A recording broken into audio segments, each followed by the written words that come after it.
తెలుగుదేశం పార్టీలో వివాదాస్పదమైపోయి అంటే వాస్తవంగా అమరావతి ఉద్యమం ద్వారా ప్రజలందరి ముందుకు వచ్చిన మాజీ ఐఏఎస్ అకాడమీ హెడ్ అయినటువంటి కొలికపూడి ఆ తర్వాత అమరావతి ఉద్యమంలో జేఏసీ నడుపు కీలక పాత్ర పోషించారు. తనకి తెలుగుదేశం పార్టీలో చేరి తిరువూరు ఎమ్మెల్యే అయ్యారు. అయితే స్థానిక నాయకులు ఎప్పటి నుంచినో పార్టీని నమ్ముకున్నటువంటి వాళ్ళు ఆ నాయకులు నమ్ముకున్న కార్యకర్తలు ఈయన్ని అంగీకరించలేదు.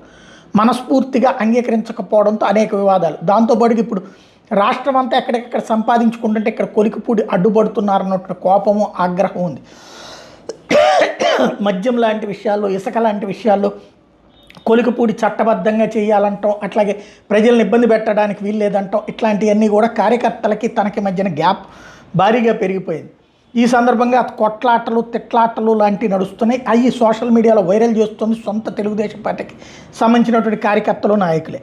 ఆయన్ని ఆల్రెడీ ఇంతకుముందు ఒకసారి పిలిచి విచారణ చేసి ఆ తర్వాతన అక్కడ 3 సభ్యులతో కూడినటువంటి కమిటీ వేయడం అది జరిగింది.